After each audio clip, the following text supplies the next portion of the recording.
Добра вечер, почитувани гледачи. Време е за Заспи ако можеш. Овој пат фронтално пред вас Драган Милосављевиќ и Горан Момировски. Страничните позиции вечерва се наменети за нашите гости. Познатиот новинар Саша Димовски. Добра вечер. Добро вечер, и се можеме и со лева, овако и со десна, така да пазете како шутирам и ако играме фудбал. Ако играме фудбал на мали голчиња и како што вели Саша Димовски, младиот и надежен актер Стефан Николовски. Добра вечер. Добро вечер, добро ве најдов. Ова е, морам да признавам, една невообичаена комбинација. Саша Димовски генерално е познат по своите познавања, експертизи за правосудството во Македонија, вистински експерт. Секогаш задоволство, Саша, се разговара со тебе на овие теми, затоа што ги владиш веројатно подобро од било кој во нашата фела. Меѓутоа, вечерва си во комбинација со младиот актер кој што е станува се попопуларен на јавната сцена, особено со своите како се вика тоа политичко-сатирична некаква форма на гледање на нештата, и ќе се обидеме вечерва да дадеме некаков тон. Меѓутоа, морам први да те прашам, Саше, минатиот пат кога беше овдека, се уште се собираа средства за твојата нога. Сега дојде за големо наше задоволство со протезата која што веќе ја имаш, можеш да се движиш, да не речам, речи си нормално, меѓутоа во секој случај задоволително, па како е целото чувство е? Помина еден сериозен период од 8-9 месеци по операцијата. Се собраа, мислам дека и доволно средства, меѓутоа и помина периодот, најбитно беше да ногата да заздрави, да се направат сите подготовки, бидејќи што и да се направеше, доколку организмот не го прифатеше ова страно тело, би било полошо, меѓутоа за среќа кај мене помина добро до практично до вчера, точно еден месец како е наместена. И еве јавна благодарност до многу од вашите гледачи, не знаев дека сте толку популарни во Австралија посебно. Значи сите што се јавија од Австралија и на било кој начин ме контактираа, тоа беше те гледавме на ваша емисија, значи буквално оттаму имаше многу благодарност до нашите гледачи во странство, до сите и комуникација и преку вас и преку сите, така да мислам дека ќе биде добро. А вечерва еве, значи покрај ова што го велиш за судството, јас сум еден од тие кои на 17 години во тогашното македонско радио, втора програма Радио Скопје, мои авторски текстови во хумористичното сатирично шоу Дупло голо беа изведувани на мои 17 години. Хехерико беше на прва програма, ова беше на втора програма, каде што еве Жаклина Цветковска, Тони, една млада тогаш плејада на глумци во живо ги изведуваат текстовите, така да ако гледаме за хумористично-сатиричниот аспект, ја така почнав, жал ми е што можеби не продолжив, ама не значи дека не може да се продолжи. Овој твој, како да го наречам, весел пристап кон работите и духовито се многу очигледни станаа баш во последниот период, кој што беше многу травматичен за тебе, затоа што дека луѓето те ставаа во позиција на, да не речам, на маченик, на човек кој што има наистина лоша судбина да изгуби нога. Ти сето тоа го воспремаше со забава, со смешки, ќе ми израсне ногата и така натаму. Многу мина се прашуваа, човеков се смее на своја сметка, што прави, помалку чудно, меѓутоа во основа супер. Ама ако не е така, ја не гледам поинаку смислата на животот. Значи, што ќе направив ако ја почнев да плачам? Ми се јави човек во меѓувреме кој исто така загубил нога и ми рече дека тој не може да издржи и ќе се самоубие. Значи, јас во ниту еден момент не помислив на нешто такво или на ништо, гледајќи во секоја смисла да биде што позабавно. Еве, да речеме, например, мене да не ми исече ногата, Стефан немаше да има ваква кариера. Значи, тоа што нас не спојува беше токму ова. Значи, да не бев јас во таква ситуација, ни Стефан ќе го знаев, ни тој ќе ме знаеше, ни ќе бевме вечерва тука. Значи, да покажеме и една друга ведра стана во се ова што се случуваше. Значи, не е секогаш се најцрно, факт е дека не беше лесно, да не се лажеме. Значи, како да ви кажам, прст да удрите ќе ве боли, зап да извадите ќе ве боли, а не да изгубиш цел екстремитет, да ти се смени и животот за 360 степени секој ден. Меѓутоа, еве, имало решение. Сега можеби не е 100% како претходно, меѓутоа доволно е да се движиш. Јас вчера бев по Скопје, мислам дека половина центар го поминав пешки, на различни места бев и сето тоа го издржав успешно. Секоја чест. Ние најчесто и разговараме за црни теми во оваа емисија. Во последно време Горан не прекорува дека премногу сме мрачни можеби. Меѓутоа таква е сликата во земјата, за жал, затоа вечерва се обидуваме малку да се вратиме на старите патики кога малку повеќе се забавувавме во емисијата. Стефан Николовски, вела млад актер, твојата прва средба со Саше и начинот на кој што вие воопшто сте дошле во контакт е многу интересно, освен што и двајцата сте од попотекло од истиот град, од Велес, значи сето тоа е Не само попотекло, живеат во Велес двајцата. Да, сега да. Сега и Саша. сега и Саше живее во Велес, токму така, меѓутоа ти си започнал, речи си без Саше да знае, еден проект за собирање на средства за него. Може да ни го раскажеш тоа вака во кратки или средни цркви? Не, стварно многу интересна тој момент е многу интересен, дури во стендапот вечерта го ставив како точка цела како јас и Саше се запознавме. Видеата на Инстаграмот веќе беа многу популарни и веќе створив некоја платформа на Инстаграм и сватив дека треба да се искористи на најдобар можен начин. И во тој период ми се јавија Ленче Здравкин и Дуле, не знам кои беа сите во екипата, ќе заборавам, некои ќе ми се налутат. Ми се јавија и ми рекоа дека сакаат да направат настан кој што ќе биде хуманитарен. Сигурно го знаеш за Саше, лошото Хуго. Ја ги гледам вака бледо, викам не го знам, ама добро, викам ќе се потковам, ќе прочитам кој е, ќе видам што е како е. И сакаме да направиме стендап настан, ти да бидеш, еве правиме секакви напори да ги собереме парите, требаат толку и толку, беше огромна сума. И ја веднаш почнав да размислувам, пошто до тогаш имав само еден јавен настап на Питијадата како стендап комичар. Искрено е едно од многу тешките гранки во актерството стендап комеди. Да. И се уште размислував дека ме беше страф, немам уште толку многу материјал за да настапам сам. Се идејата беше да биде во кафичот Страда, да биде помал, не знам колку може да собере 150-200 луѓе. Ја тога сватив дека можеме многу повеќе, дека 150-200 луѓе не верувам дека ќе смениме нешто, меѓутоа нема да се соберат сите пари. Јас сум човек по природа мегаломан и сакам да највише што можам да направам. И среќа имам и луѓе околу мене кои што ми се од деца другари и како што јас актерството го работам од дете, така нивните професии тие си ги работат од деца. И веднаш имав и човек за организација и веднаш имав и човек кој што ќе го издизајнира сите работи таму. Само да кажам, во Велес сите си ги работите уште од деца. Да. Меѓутоа успешно. Знаете на што асоцираме. Да.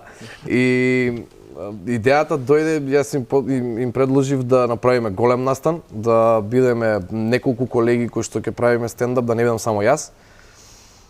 Ги нафрли фата на Ситино, Сашко Коцев, знаев дека до Сашко е тешко да се дојде бидејќи е презафатен и се потрудивме, навистина се потрудивме да ги собереме. Сашко кога слушна за кого се работи, тоа беше тој интересен момент, дека каде и да се јавивме, сите ми викаат за Саше, лошото Хуго ми викаат идеме одма. Ја викам добро, а уште го немам запознато. И веќе објавувам на Инстаграм видео, тоа пука 200.000 views. Луѓе одознаваат дека ќе има настан, дека нешто ќе се случува, почнуваат да донираат. Ја уште го немам Саше запознаен. И во еден момент Саше ми ѕвони мене број и ми се представува како кривичен суд Скопје и дека јас треба да се јавам во најблиската станица на сослушување и јас прегледав буквално, викам не знам се готово, не знам што се случува. И во тој момент сваќам дека тоа е Саше. Мислам, он ми се представува дека е Саше и ми вика да дојдеш да те видам, пошто ми вика сите ми зборуваат Стефан објави, Стефан ова, Стефан тоа, вика јас не те знам кој си. И така се запознавме, фактички проектот беше почнат без ние да се запознаеме во тек на Феноменално, особено што добро ти допрва се афирмираш, Саша е навистина еден од амблемите на Велес, веќе сакали или не, овдека не кажувам без никаква претерување, нема да го ставаме сега на иста линија со не знам со Кочорацин или нешто, меѓутоа факт е дека Саша Димовски е амблем на Велес, познат по многу нешта и навистина е благодарност и честитки до тебе што воопшто си се нафатил така од првих без да знаеш кој е човекот. Тоа покажува твојата хуманитарна страна, претпоставувам, твојата способност да учествуваш и таму каде што можеш без да прашуваш, а тоа што Саше е Саше и дава веројатно поголема тежина на целата работа и потоа тоа заврши максимално успешно, така? Тоа заврши многу успешно. На вечер моравме да го префрламе во поголема сала настанот, затоа што беа продадени над 1500 карти. А вие планиравте за 150-200? Да. И толку многу зема замав, свативме дека и таа сала ни е премала, 1500 луѓе, луѓе сака уште карти и плюс размислував како да ги вметнеме и диаспората која што не може да дојде до Велес за да го гледа настанот. Така, што направите? И така со таа екипа која што ја спомнав дека ми е тука и дека си ја работи од деца. Од деца си работа, добро. Највеќе со Дино Јанакиев и со Антонио Зограски кој што ги поздравувам во моментов. Поздрав се, разбира. Го направивме да има и лайв стрим каде што се приклучија уште 300 или 400 луѓе со онлайн платена карта во живо со 10 камери се пренесуваше на интернет на линк. Феноменално. И фактички настанот го гледа можеби околу 2000 луѓе во ист момент. Феноменално, феноменално. Саше, ти како го доживеа се во ова?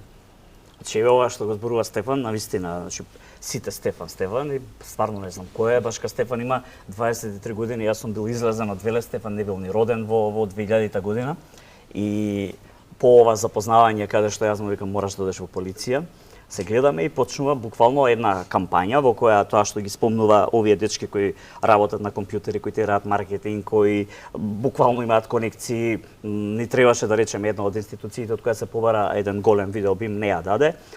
Требаше се најде видеобим за буквално 2 часа што се вели. А која е институцијата? Еден театар локален во Велес кој не е во моментов нели предмет на интерес и има нова зграда. Да, и ние моравме нели да се снајдеме во еден момент. Веднаш се организира, значи се донесе бим од Скопје кој беше огромен во таа сала и така натаму. Значи сето тоа беше направено со толку напор, а Стефан пошто работи со 200 на сат. И сега Стефан е од таа генерација која почнува од Инстаграм и нели мисли дека се е Инстаграм и овакво. И они се тука интернет. Немало претходно. Да, и претходно, а ние сме почнали од некакви VHS касети па надоле нели овакво. Јуматик се вика први. И кога ќе почнеме дека музика сме слушале нели на разни форми од касети па наваму.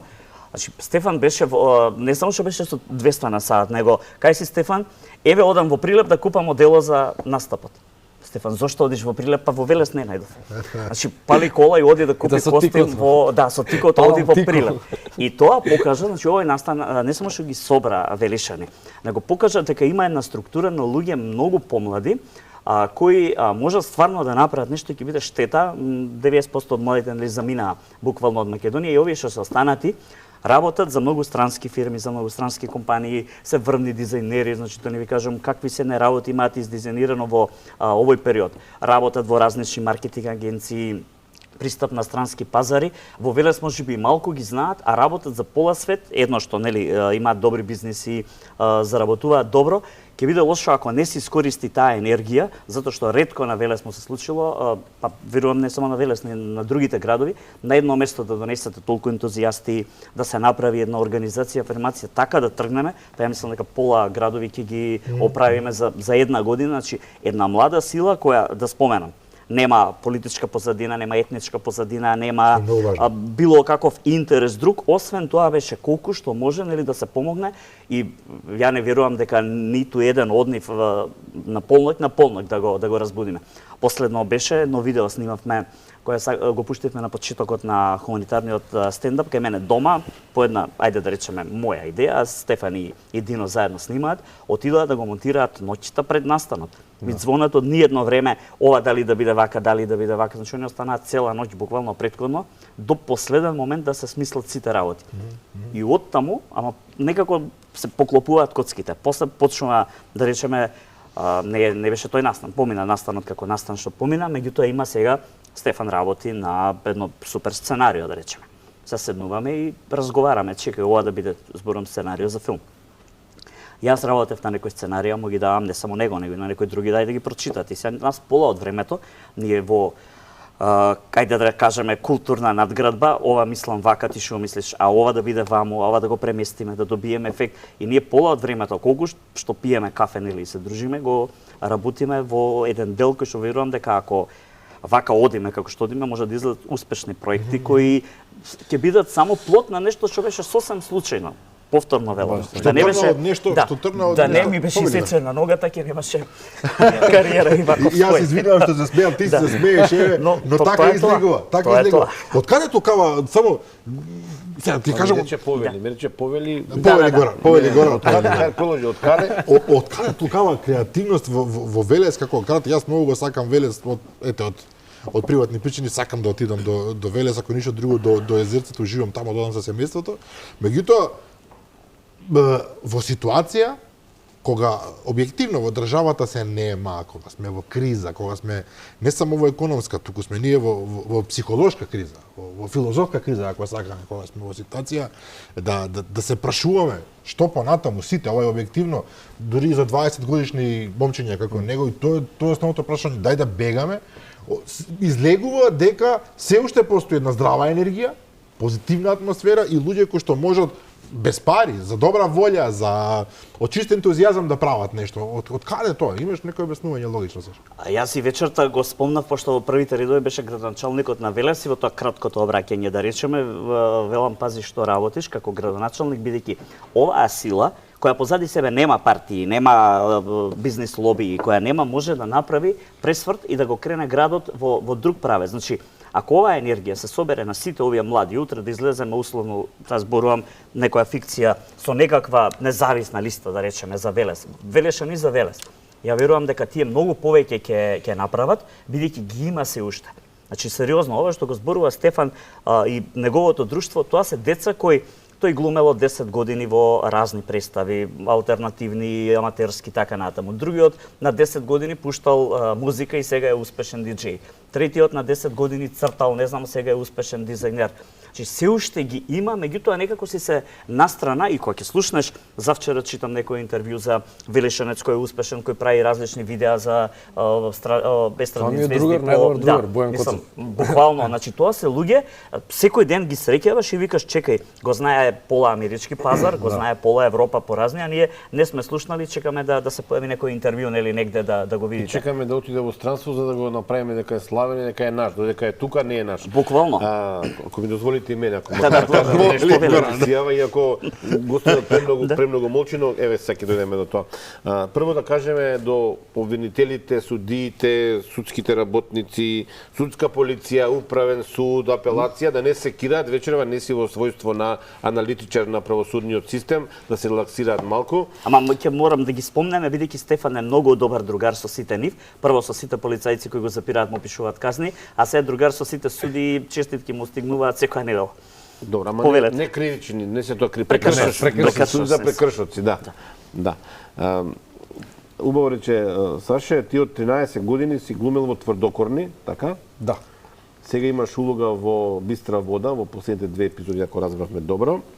Ти си актер кој што дипломирал од ФДУ Скопје, а сега хонорарно соработуваш со Велешкиот народен театар. Така. Да. За да разберат гледачите зошто ја направивме оваа емисија, мислам дека најдобро е да пуштиме сега едно видео, 2 можеби, или најавивме црно-белата или шеговитата страна на политиката, пошто е најпознат Стефан, ако е спремна режијата, ако е подготвена, да...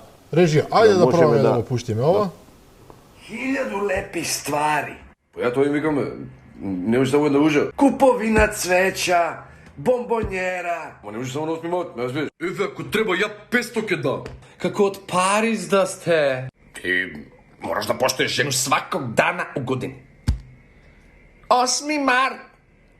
То, раде овие демонизовани плопанци. Курвају се тамо целу годину и... Жено 8 март. Идеш под мач, бато. Крај причи. Мислам дека од пола беше пуштено, ако може од почеток да го пуштиме. Да, чекај да видиме. Да, еве молам режија. Ако може од почеток само, не знам сега како се пушта. Режија. По човек да ти ја. 38 жени.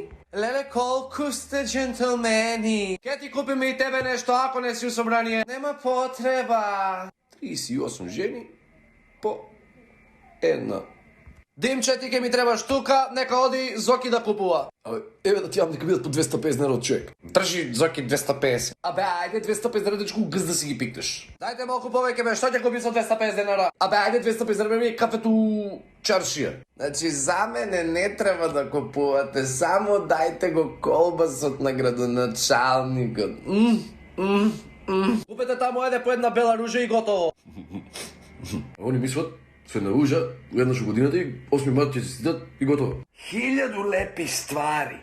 Па ја тоа им викам, не може само една ужа. Куповина цвеќа. Како вежбаат во теретана се вика? Некако, командире, Димитар стани од неа ќе ја пукнеш. Значи вие направите уште 10 овакви, а ти направи уште 15. Добро бе, командире, мене ќе ми покажеш ли нешто? Не, се мускулите бе. Сум тренирал ја и теретана и бокс. Сум тренирал игра фудбал, баскет, понекогаш вакомет, пинг-понг, понекогаш тенис, ама поетко. Значи на мој знак. Многу ме тешко тоа бе, Стојанче. 3, 4. Тешко е, луѓе! Оп. Готов е овој. Чи многу вика ќе го удрам со тегот подла. Зашто го терате, ќе пукне? Ќе умре да тија. Ако не умре, ја ќе го отепа. Готово! Реков дека му е тешко бе, Стојанче. Знаете дека ништо не знаете, треба да израчунате според тилажа на човекот колку тој може да крене. Васко, добро си ти. Сега соберете ги сите тегови што ги има тука во теретана и да мислите јас да ги кренам. Васко, смири се полек. Чи нема што да се смирам, дај ми шипката, стави ми ја во уста. Како шипката да ви ја ставам во уста. Чи ништо не разбира, само стави ми ја во уста и јас со колениците пака да го ќе кренам со уста. Васко, ти да не се напи нешто од шанко. Многу се добри дечките, ми смучка нешто за претренинг, преворкаут ми рекоа. Вие памет имате ли што сте му дали? Значи кога поставите го од десната страна Димитра Пасиев, од левата страна Лаџакели, така ја го кренам цело. Кој без други на Васко? Але кој ќе го смири сега? Сакаш госпожа застани и ти на шипката и тебе ќе те кренам, абе. Дајте ми нешто да кренам. Никола, држи го полек. Чи ништо сериозно не ме сваќате. Го полека, Васко. И ставам тркалца на теретана да ги ја преместам подоле. Кабе врзете му еден шамар. Ла кукараче. Морам да признам, мене знасме ова. Вака делува ова Стефан. прилично лесен хумор, меѓутоа ти овде во овие две видеа како викаат си скинал десетина врвни македонски личности, морам да признам прилично убедливо. И се тука додека не знаевме дека си актер, се чудевме. Сега веќе малку е полесно, меѓутоа сепак во актерството е многу тешко да се имитираат луѓе. Како се постигнува ова? Се анализираат луѓето, се слушаат нивни. Да. Генерално актерството како професија многу се заснова на анализирање. Не само за имитација и кога градиш ликови за представа, за филм, најчесто анализираме луѓе и се загледуваме во луѓе, во некои типови, например, ме вози таксист и гледам дека е малку поразличен од сите други таксисти, стереотипни што ги знаеме времето какво е така натаму, гледам дека е малку поразличен и почнеш да го така, тоа е професионална деформација, почнеш да го анализираш. Како се однесува, што му е проблемот, зашто највеќе се нервира, е реистрирал сега колата, му качиле цена, не било 12 или 13.500 било сега, тоа му е проблемот. Како се нервира, како пцуе. И сите тие работи како актер, и верувам дека и сите од актерите 100% сум сигурен дека тоа го прават, една професионална деформација кај што ги гледаме луѓето и ги анализираме малку подетално и имаме некоја способност да запамтиме работи кои што обични луѓе не можат да ги запамтат на прво гледање. Тоа многу ми помага кога ќе видам, некојаш се случува ако некој е толку специфичен, па можеби има и поблизок глас до мојот, само што ќе се поздравам и ќе се запознавам со него, веднаш кога ќе се разделиме, мислам дека можам да го имитирам. И меѓутоа тоа се случува ретко. Во овој случај, например, Кристијан Глович ми беше најтежок. Го вежбав можеби, не знам, 3 години го. За ако има некој што не знае, се работи за еден познат белградски криминалец, кој што сега се појавува по задруга и слични шоуа, што е малку чудно, меѓутоа си го скинал феноменално исто како и сите други, не збор. Кристијан го гледав 3 години по интервјуа како зборува. Почнуваш прво сваќаш дека има зарипнат глас. Тоа е првото нешто што го приметуваш. После тоа сваќаш дека има проблем со синуси, дека му зборува малку на нос. Потоа сваќаш дека има постојано плунка во устата која што ја влече наназад. И тие некои елементи кога ќе ги споиш заедно, не излегува секогаш од прво, он ми беше најтежок и се уште мислам дека има каде да оди таа имитација. Меѓутоа, кога ќе испоиш тие елементи, веќе почнува да наликува на тој. Само е битно да знам, да има човек специфичен глас, да знам како да го местам грлото. Значи, ако има некој најнормален глас, е многу потешко да го изимитираш, пошто не знаеш кај треба да го стегаш. Нешто специфично треба да има за да се... Ме интересира, се лутат ли луѓе во... Сеќаваш ли некој од нив, Апасиев од Велес, например, се лутат ли? Се немам сретната со Апасиев, ама не се лутат. Не, никој од нив не се лутат. Добро, ти овдека не ги навредуваш, никого не навредуваш, не ништо на... Добро и тешко да го види председателот сега, например, да става Пендаровски. Кој ова? 100%. Не. Колку видеа одат 300.000 од некој видео до 300.000. Пендаровски се кладам.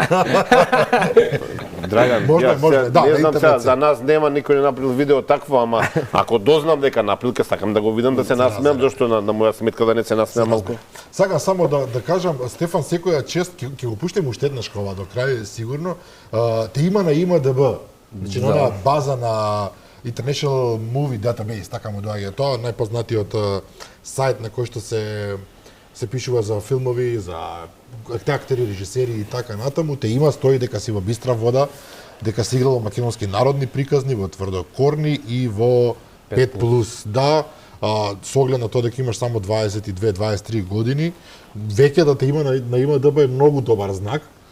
За во Бистра вода искуството ќе ни го кажеш, тоа е, еве да го пофалиме на Алфа проект, мислам дека е на Алфа во целост проект, оди кај нас во недела, ќе се појавиш негде кон крајот и да не откриваме многу. Нема да откриваме што точно правиш, се разбира, меѓутоа чисто како искуство. Толку многу е во тајност тој лик што дури Јани не сакаше ни актерите да знаат дека, мислам, не ни знаја, можеби повеќе поголем број од актерите не знаат дека сум во Навистина? Да, дека постоам како лик. Може не требаше ни да го кажем, меѓутоа го најдовме во подготовката на емисијата, па беше штета да не го спомнеме. Стефан, да ти кажам искрено, околу стендапите, јас лично многу сакам да гледам стендапи, особено од овие врвни комичари. Крис Рок сега го гледам последното, каде што се објаснува со Вил Смит и со супругата на Вил Смит, се работи исклучително тешка работа.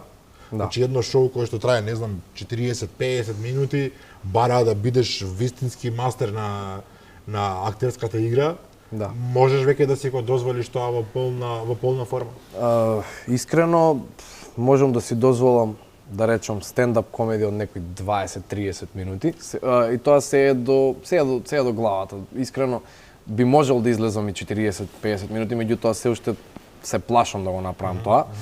Се работи за многу сензитивна гранка на актерството, каде што нема средина, значи не постои златна средина во стендап комеди. Луѓето кога ќе си одат од стендап комеди, едноставно не, ако кажат дека било окей, значи дека не е добро. Значи дека не е добро. Или било катастрофа, или било многу добро. И тоа е тој притисок што ти се случува кога треба да застанеш на сцена и 40-50 минути да забавуваш луѓе. Прво притисокот се јавува, првичниот притисок се јавува кога луѓето на самиот постер ќе прочитаат стендап комеди и автоматски очекуваат кога ќе дојдат да се смеат. Што правиме ако не се смеат? Значи, тоа е еден притисок кој што го чувствуваш. Веќе на почетокот претпоставувам при првите шеги, ако народот не изреагира како штэба, сега каде одиме? Така. Најтешка работа според мене е да насмееш човек, особено од срце да насмееш. Новинарството е поинаку, Саше. Ти си водел емисии, знаеш како е. Луѓето не очекуваат да се смеат, иако се почесто се смеат, дури кога зборуваме сериозни работи, пошто таква е ситуацијата смешно, тажно смешна во државата. Ајде да ни кажеш како беше на хуманитарната забава, каде што било, поводот бил тажен, објективно тажен, а Стефан требало да се смее, малку да ги насмее. Да ги насмее. Идејата моја беше тоа, значи не да ги собереме луѓето таму и да плачат. Ако беше така, немаше потреба од собирање во сала да плачат, можеа да направиме едно видео кое ќе го пуштавме. Делува теоретски вака се меѓутоа, објективно се работи за тажен повод. Дефинитивно, меѓутоа, ако ние ги донесовме, јас од тоа најмногу се плашев, значи ако ги донесевме и почнеа да ме гушкаат и да плачат цело време, прво тој притисок врз мене беше преголем во тој целиот период организација и се. Ја мислам дека тука дефинитивно ќе пукнев и затоа идејата беше со тоа видеото кое го спомнав, кое го направивме. Ќе го прераскажам да не го пуштаме. Ја као спијам, влегува Стефан дома, ме буди, време е, те чека цела сала и ја му викам чекај Стефан, прво да видам Стани Саше да те види сала. Да те види цела сала работела. Носам джемпер, а нели владата рече да штедиме, да се облекуваме. Ја викам чекај, еве, климата дома ми беше пуштена на 22 степени и сега имав дилема што да облечам, дали чевла, дали патика и гледам, ама ја имам по едно се, нели, пошто носев по едно. И сега му викам на Стефан, чекај се да видам, ја имам на парче купувам по едно. Облекувам една патика и викам сега, и они идат по мене ме снимаат, одам дома преку една коцка, значи не газам две, чисти ме една, значи штедам на чистење. Идам натаму, мијам една нога, не мијам друга, штедам на и така натаму. И тоа беше такво едно малку да кажеме хумористично видео од самиот старт и луѓето од тоа веќе почувствуваа дека одиме на варијанта да ги насмееме и така да придонесеме со нешто. Инаку, кој би сакал 2 сата таму, на пример, оти ние ги имавме Стефан, Тино Атана, Сашко Коцев, имавме музички групи, Жарко, кој исто колега на од театарот во Велес ја водеше целата манифестација и тоа не сакавме да биде настан на кој луѓе ќе излезат и не ќе знаат како да си отидат дома и целата реакција беше токму на Стефан. Деноиве се возам ностоп со луѓе со такси и реакцијата и ние бевме. Стефан добар беше, супер беше, значи настапот на Стефан таму беше поприличен, не знам, можеби стварно 40 минути или колку сега немам ориентир во време, меѓутоа неговиот настап пред 2000 луѓе беше и да ги насмее, истото го има Кагулога и Тино Јатанас, истото го имаше Сашко Коцев, и народот си отиде задоволен, значи едно дојде да помогне, тоа беше нели првата цел, а втората цел беше навистина да излезат од салата, имав само една жена која ми приде, ми изгушка и ми кажа дека има слична трагедија и плачеше. Тоа беше единствената од тие 2000 луѓе таму кои беа собрани во хотелот, која изреагира така. Сите други Што е исто прифатлива човечка реакција. Јас искрено очекував повеќе, меѓутоа се трудев да поставам брана, бидејќи тоа беше цело време и ние затоа во сите наши контакти, сите седнувања, сите комуникации, тоа ни беше идејата да направиме нешто каде што градот ќе зборува и за настанот, за манифестацијата, за хуманиот дел, да, но да не биде се дека тоа ние сме го свеле на патетика, на емоции и во тој дел гледам дека нивната работа не беше едноставна. И тие беа лутинели на системот, на режимот, на се ова што ни се случува, на самиот факт, например, што јас тоа мислам дека и овде јавно го кажав, комисијата за мобилност ме одби затоа што немам право на сега имам нов термин, па ќе одам дополнително, да. 2024 не сум се појавил во количка, нели, туку со дубак. Што е апсурд над абсурдите. Да, меѓутоа сето тоа ние гледавме да го тргнеме на страна и да направиме дека ако системот ги прави сите тие пречки, ние можеме надвор од системот да направиме нешто. И ваквиот начин за правење нешто надвор од системот се покажа како многу добар, меѓутоа целата анимација или целото анимирање на јавноста и на публиката беше токму преку видеата кои ги објавува Стефан на Инстаграм. Значи покрај нив и нивната екипа, јас од пред месец дена два имам Инстаграм, значи тоа за мене беше баук, тие веќе не одат на Фејсбук, значи ова е една нова генерација која се појавува и која веќе дури социјалните мрежи на кои ние бевме навикнати ги за нив Фејсбук е застарено и ние седиме тука и дебатираме како јас сум застарен зашто користам Фејсбук, а немам Инстаграм, па не знам не користам друго и буквално наставав таму 100 слики на Фејсбукот само за да ги имам или да ги гледам. Претходно беше буквално еве што објави Стефан, еве што направи ова и тој тип на гледам дека на хумор да го кажеме, па дури во најцрната варијанта може многу да ни помогне. Значи, разочарани од системот, дојдовме до една ваква друга крајност, каде што работите ги гледаме и црните работи во малку побело светло. Мислам дека сега од ова што го кажеш последново, нашите гледачи може да го разберат концептот на емисијава, кој што е прилично конфузен. Тука спојуваме двајца луѓе кои што се диаметрално спротивни од тоа што требало да не се споени. Меѓутоа суштината на кога разговараме со Драган за емисијата беше да постигнеме ефект со прикажување на една тешка ситуација објективно, каде што не се предаваш, се бориш до крај, не попушташ дека ќе плачеме, ќе жалиме. И еден човек кој што во општата ситуација во Македонија, не само твојата ситуација, општата ситуација во Македонија, освен луѓе што заменуваат, имаме проблеми во здравството, огромен број на умрени луѓе и ковидот и после ковидот. Така натаму, ти се бориш со една друга ситуација, луѓето кои што се, сега да не кажам, тоа е тешка диагноза, депресија.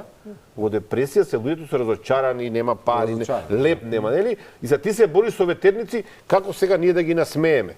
Претпоставам дека има доволно моменти во животот кои што ти ги користиш за да направиш смеја. Не знам дали може да кажам смеја или една весела атмосфера, да Еден речеме, оптимизам. да, оптимизам. Има ли Бројките доволно материјал? покажуваат, еве, значи ако едно видео е гледано 200.000, 300.000 пати, па нека е 10% да влијае на хуморот на сите тие е бројка на луѓе на кои било што им помогнало. Ако ништо друго ги насмеел во моментот. Има Тие 10.000 минути лајкови, да например, се ова видео со теретаната има 10.000 лајкови. Што е По толку се, по 10 што е фантастично. Меѓутоа само за малку би сакал да останам во сериозниот дел, ако условно може така да кажам, бидејќи велиш системот не функционира, па човек мора да се снаоѓа. Саша, ти си човек што феноменално го разбира системот. И заради професијата со која што занимаваш и заради конкретната специфика со која што најмногу се занимаваш, дури и ти мораш да прифатиш дека треба да се бориш надвор од системот. Таа порака до општеството е убиствена всушност. Да, ама кога си доведен во ситуација, значи, еве, ова го спомнав со мобилноста, тоа се 7.000 денари кои човек сигурно нема да го направат ни богат, ниту да направат не знам што, но тоа се основни средства за Ќе му движење. ги платат трошоците месечни за основните потребштини дома се. И тоа да бидем искрени, значи 7.000 денари се... Еве, да кажеме дека тоа не е голема сума ниту за државата, па ние имаме, еве сега гледаме што се случува со лекот за кој толку луѓе се бореа почина дете и сега имаме ситуација каде што дадене за 8 луѓе, па се борат уште 4, па не е за сите, па ние буквално имаме налажичка кај нас се. Ја не верувам дека таа држава би осиромашила за 7.000 или мене ќе ме збогати за 7.000, меѓутоа револтот е многу поголем, значи ако немаш некој во системот, ништо не правиш и ова беше една убава порака, дури и Сашко Коцев на стендапот имаше една, ајде да речеме, природно револтирачка реакција према тоа. Ако ние дојдовме на ова ниво вака да собираме и да се грижиме, ама гледате дека во секоја ситуација така се грижиме. Така е. Ние повеќе донираме од телефони за Луѓе се луѓе јавуваат на телефони секој ден. отколку државата што прави. Еве дури и за овој лек кој го спомнав, Но не трикафта е успеа многу за скап. сите. Тоа е проблемот што е исклучително скап лек. Не е проблем, зашто да е тоа Затоа проблем? што милиони чини, Па, Горан, не можеш да го собереш со 5 Ама милиарди и човечкиот 300 човек- милиони евра, Да. ние даваме секоја година од буџетот за пола од тоа, не знаеме кај за ода. нашите донации, тоа беше зборот. Да, да, да. Државата има под обврска тоа да го направи. Донациите на луѓето може да Значи, соберат не е 10.000 не е евра, скап а 5 лекот. милиони евра не може. Скап е човечкиот живот и здравје. Не, Тоа е спорно. скапото што не треба да се прашува за цена и тука сам ја не велам дека тама работа. Значи, ние дојдеме од ситуација да системот кој што треба да се грижи за нас, ние да го Па затоа ние сега имаме систем во кој зборуваме дали некоја компанија за надзор која до вчера шиела мајци и гајки треба да биде надзор и да земе не знам толку пари, а повторно го занемаруваме проблемот со сите овие работи. Министер за здравство менуваме на секоја година, не гледате ќе почне еден, ќе продолжи друг, ќе заврши трет, за 3 години имаме тројца министри за здравство. Кој не може да го А продолжи тоа што го секој кој ќе направил дојде, да, претходникот. секој што доаѓа, значи овие комисии за кои ја реагирам, и тоа комисии во разни основи кои доделуваат било какви бенефиции на луѓето на кои им требаат, се точно определени од министерот. Доаѓа министер, се ја формира комисијата. Предходниот си формирал тројца негови од партијата и тоа е етнички состав на комисија. Овој новиот веројатно има нова. македонци, така? Само со албанско етничко потекло. Да, овој сегашниот сигурно, ако ќе се појавам таму на другата комисија, претпоставувам дека ќе бидат тројца некои од овој новиот министер поставени и ние добиваме класично некако си тело таму кое не знам кого штити, што штити и во целата ситуација ако не постојат вакви начини, вакви механизми, значи зборувам за комплетно изместен систем, надзор од системот.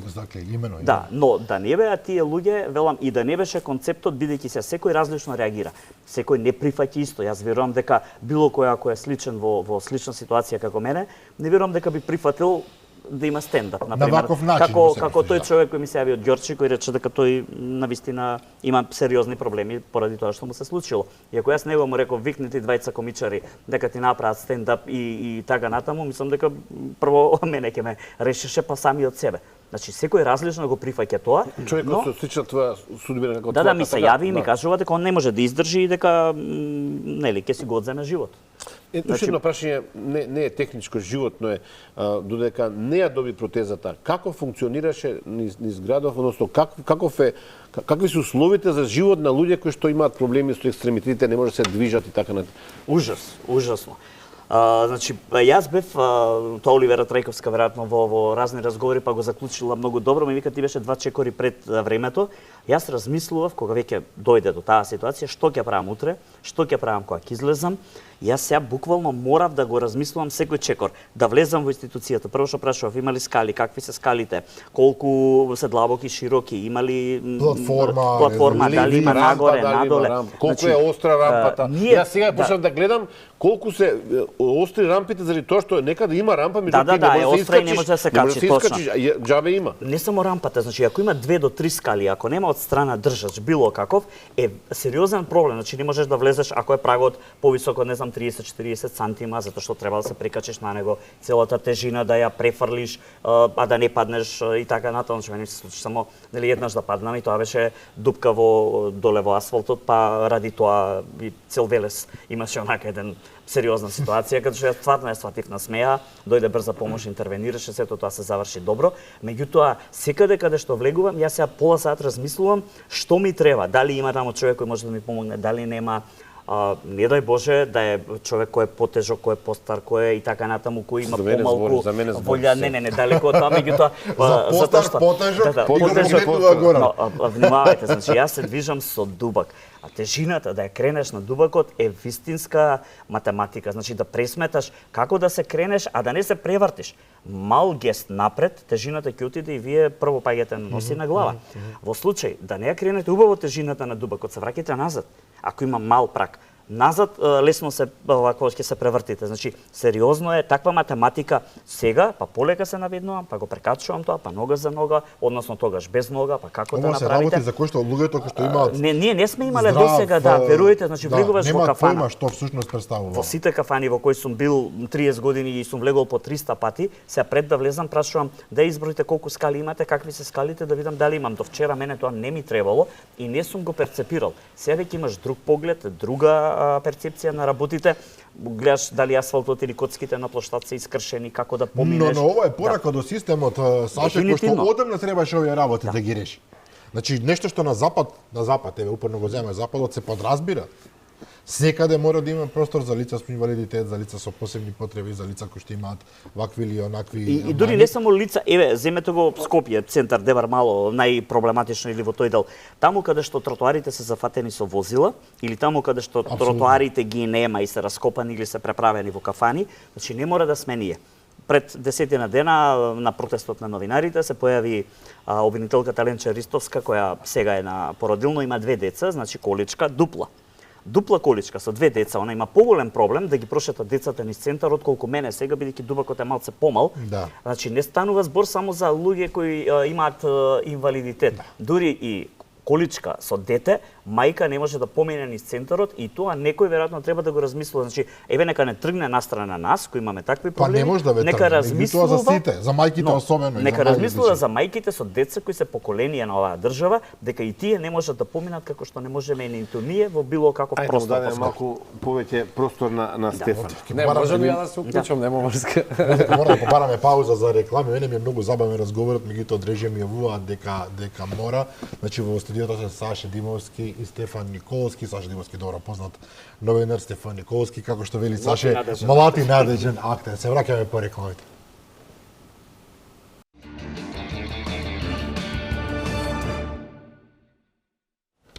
Продолжуваме со вториот дел од Заспија ако можеш. Вечерва во студиото е собрано друштво се млади уметници.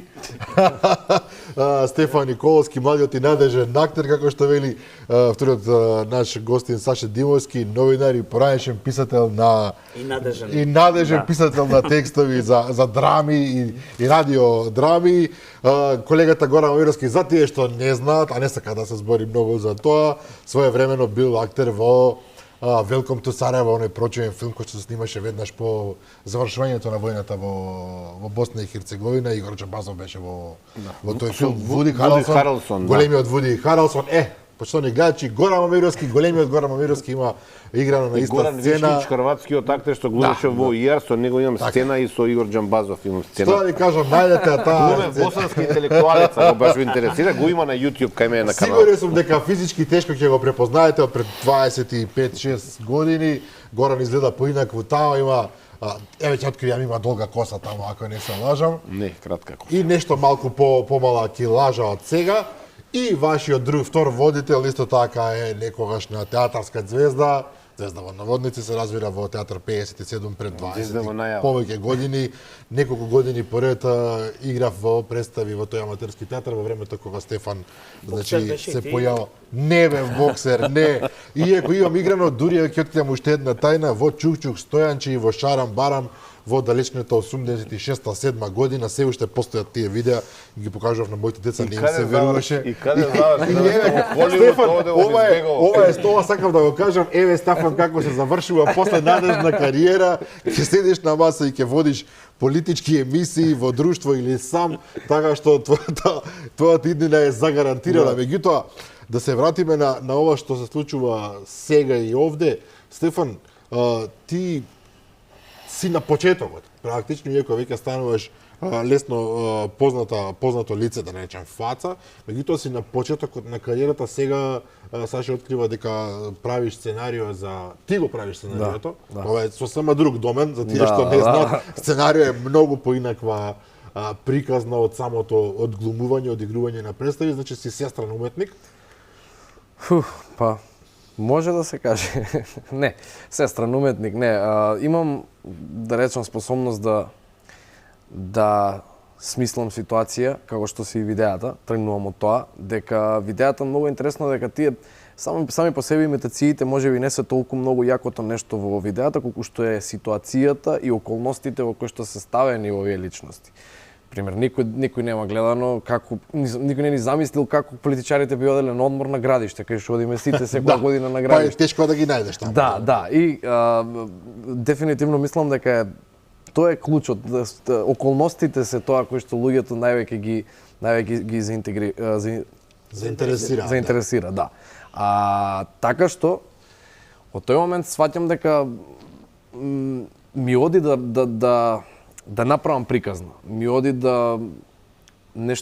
имам идеја за некакви околности, некакви ситуации, некакви ликови. До сега овде ми се дадени ликовите на тацна, пошто навистина постојат. Меѓутоа, тоа процесот се шири так, и можеш да го тегнеш во зависност од твојата креативност до безкрај. Така. И имав стварно неколку идеи за како некои филмчиња, кратки и така натаму. Една од нив беше мој фаворит, да речем, моја омилена. И ја раскажав на најблиските, отприлика што ми е идејата, и сите кои што слушнаа, сите ми рекоа веднаш да почнам да го пишувам. И не седнав да пишувам за тоа што форматот на сценарио е нешто кое што навистина никогаш не сум го правел, никогаш не ни знам како се прави. Добро, постојат цели факултети за тоа, да се разбере на тоа. И веднаш и на моите колеги кои што се на филмска режија и на драматургија, веднаш им се јавив да прашам како оди тој процес, едноставно школски да ми објаснат како се пишува едно сценарио, што е најбитно. Например, тоа дека не знаев дека на почетокот треба да објасниш ти се што е можда една страна, е да објасниш што се има во просторијата, како треба да изгледа и мизансценот и така. Ја симнав апликацијата Fade-In, која што е врвна за тоа и сите пишуваат на таа сценарија. Сама ти одредува се екстериер, интериер, само кликаш и таа ти ја обележува. И почнав да пишувам сценарио во моментот кога Дино другар ми се јавува и ми вика дека можеби со неговата маркетиншка агенција ќе можеме да направиме нешто. Као кратко филмче, сакаат да се инволвираат и во таа индустрија полека да пробаат, ми вика имаш и ти некаква идеја. Тоа беше тригерот, без разлика дали ќе го работиме со нив или не, тригерот да јас седнам и да го напишам беше тоа.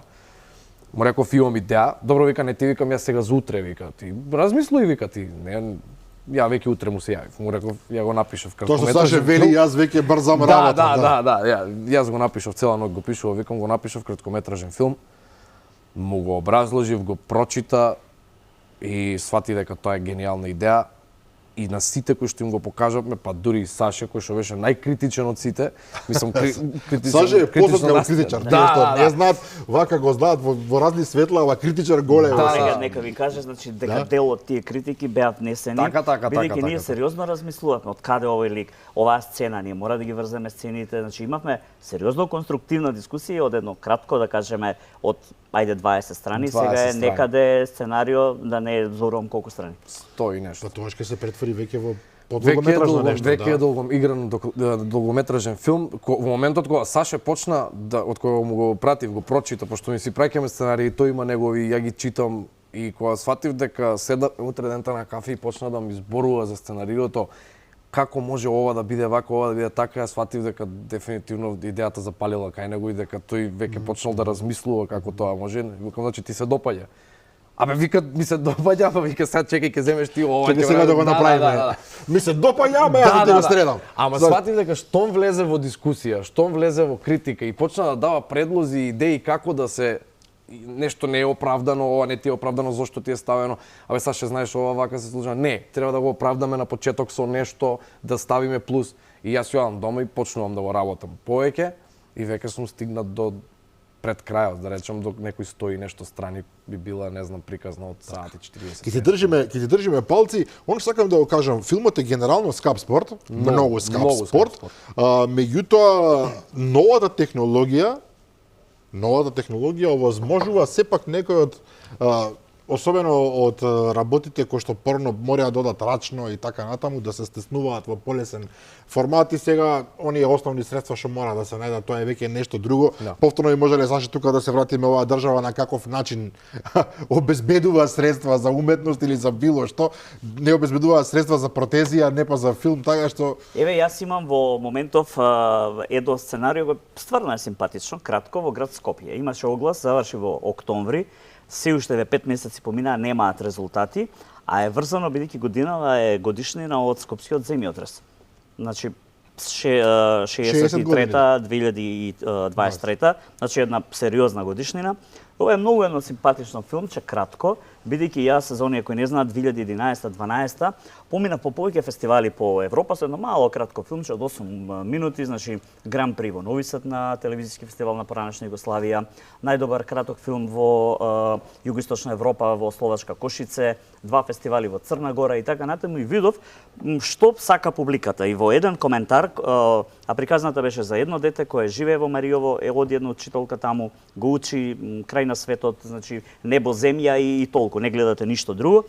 Еден режисер на словачката телевизија кој беше дел од жирито дојде и ми рече: ти имаш нос за документаристика, ако веќе ова го работиш, и да зошто не го работиш? Тоа викам затоа што мене ми е хоби во случајов уметноста. Но имаше една добра реченица на италијански режисер кој рече: србите реагираа зашто тоа говорно подрачје бивша ЮН нема наградени филмови. Неговиот коментар беше: не е точно, ние го наградивме македонскиот филм, бидејќи вика вие се што ни дадовте беше депресија, поврзано со приватизации, со војните у поранешна Југославија. Европа е вика толку депресивна што не поминува депресивен филм веќе. Значи мора да најдете форма, не да биде комедија како што би рекла министерката Бисера, весело да биде, меѓутоа да најдете друга нота која нема да биде војна и нема да биде транзиција, распаднати фабрики и така натаму, да. Значи тој веројатно, ајде да речеме, тренд се поместува од тоа што ние сме ги гледале црните комедии веќе во Југославија. Можеби да, нешто ќе помине такво, меѓутоа мора да извадиме некоја друга приказна.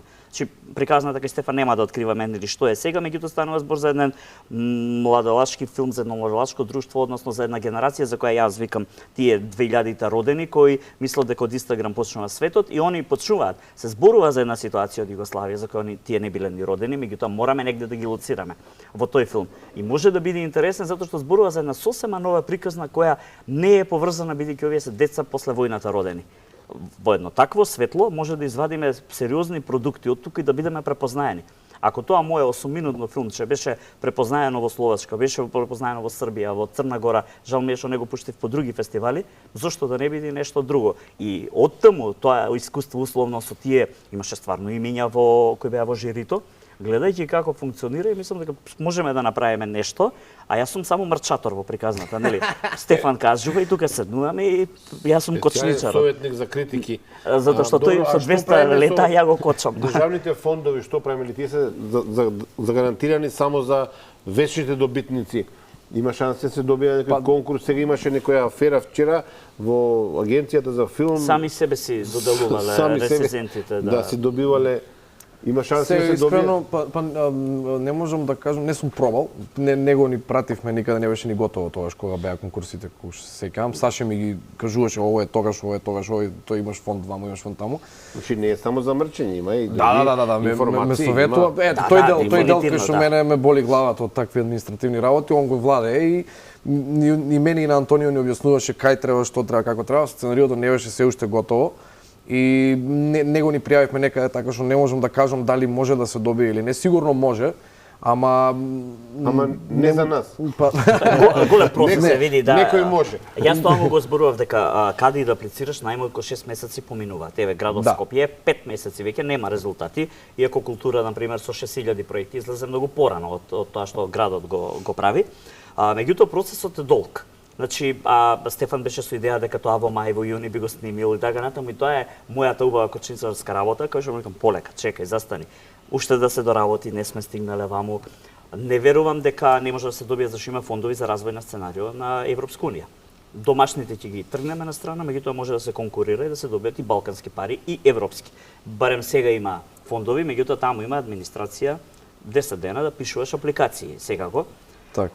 Меѓутоа може, не викаме нели околу дека не е, али може да се види и во делот на спонзорствата, не? Така, околу тој дел може и тука ќе се поврзаме од претходниот мувет што го правевте и околу првиот мувет кога почнавме со емисијата, од каде таа креативност и таа енергија на млади луѓе и можам да со ова мислам дека ќе ви одговорам од каде е тој момент.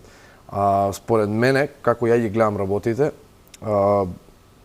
несомнено е дека вашата генерација беше навикната да државата, тоа што е нормално, да државата го прави за тебе, го правеше. Порасна и мојот татко и мајка ми сите се пораснати во генерација каде што државата си го правеше, Југославија го правеше тоа што требаше. Своите обврски ги исполнуваш, своите обврски ги социјалните исполнуваш. пред се. Ете така. Сега, ние вас како генерација ви се случува изненадување. Кога јас не сум ни во план кога се отцепува Македонија од Југославија, ние уназад 30 години можам да речам дека се учиме како тоа една самостојна држава треба да живее, буквално. Додека претходно бевме предводени од некого, сега не отпуштија од за рака и се треба да се научиме како. Вашата генерација, тој момент, јас од татко ми цело време го зборувам тоа. Вашата генерација е изненадена. Што имавме и што сега се случува и како сега ние да го преживееме целото тоа. И татко ми работи цел живот како келнер, мајка ми работи како продавачка, за да можат како сега тие да ми го овозможат тоа што сега мене државата не може да ми го даде, а нив им го даваше. Пристоен живот, да речем. И сега нашата генерација која што се роди 2000-та, ние се родивме во време каде што гледам ја дома дека нешто се мачат, дека нешто не е како што треба. Има еден збор што го кажуваат цело време некои пари, па сваќам што се тоа пари и сваќам дека без тиета тешко ќе ми оди мене во животот.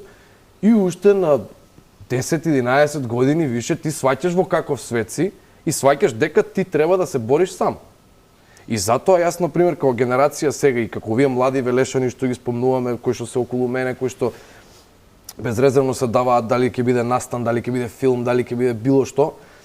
Сите тие, зашто реков од деца ја работиме работата, од деца сватија дека сами треба да си го заработат тоа што го сакаат. Мене од дома ќе ми дадеа 50 денари максимум во денот. А ти сваќаш дека сакаш, не знам, да си излезеш од девојче, па ќе требаат малку повеќе пари. Иначе Стефан има девојка од 8 одделение да потенцираме која сме кај девојки. Но голема вистина кажува, мене ова ми се допаѓа, голема вистина кажуваш, иако кога велиш вашата генерација, не сме иста генерација, се разликуваме меѓу За се. жал на некои овде присутни. За жал. Полека доаѓаме до крајот на емисијата, морам да признам, многу брзо ни помина. Да. Стефан, нека ти со среќа понатаму, ако малку од малку придонесовме со оваа емисија за твоја промоција, многу ни е драго. Причината се разбира беше сосема една друга. Саше, тебе да ти посакаме да останеш ваков каков што си и не само во однос на Да, тешко, не само тешко ќе се смени некој во однос после на духот, 45-та. во однос на духот, мислам се разбира. За кариерата на Саша нема што да се зборува. Саша јасно кој е, меѓутоа ти ќе си продолжиш со новинарството нормално. Да, во секој случај ја имам и обврски сега во меѓувреме. Не знам дали се пофалив, а веројатно станав председател на Советот на честа во ЗНМ. Што е своето голема време работа. Што голема работа. го користам и во оправање на професијата, ако ништо Ја друго. веднаш ќе поднесе една прија по емисијава за Драган, што ти рече дека не треба да напредуваш, дека треба да останеш. Да, веднаш овако ќе одлучиме, така да животот тече понатаму, нели, се надеваме дека ќе оди како што треба. До август сум во оваа ситуација, од август ќе се прави друга протеза која ќе биде трајна, така е по протокол. Тоа е по протокол, така, да, по протокол и се надевам дека од тогаш па на наредниот маратон ако биде во Скопје, ќе се пријавам и за трчање на маратон. Саше ќе победиш на маратон, ќе биде чудо на сите чуда. Горан, завршуваме овдека. Саше Димовски, Стефан Николски, ви благодариме уште еднаш, као почитувани гледачи, ова ведро издание, би рекол, на Заспи ако можеш, за крај на работната недела тука завршува. Утре во 15 часот сепак имате можност да го гледате репризното издание, а јас ви закажувам нова седба со мене со Горан Миновски во понеделник во 22 часот и 30 минути. Имајте пријатна ноќ.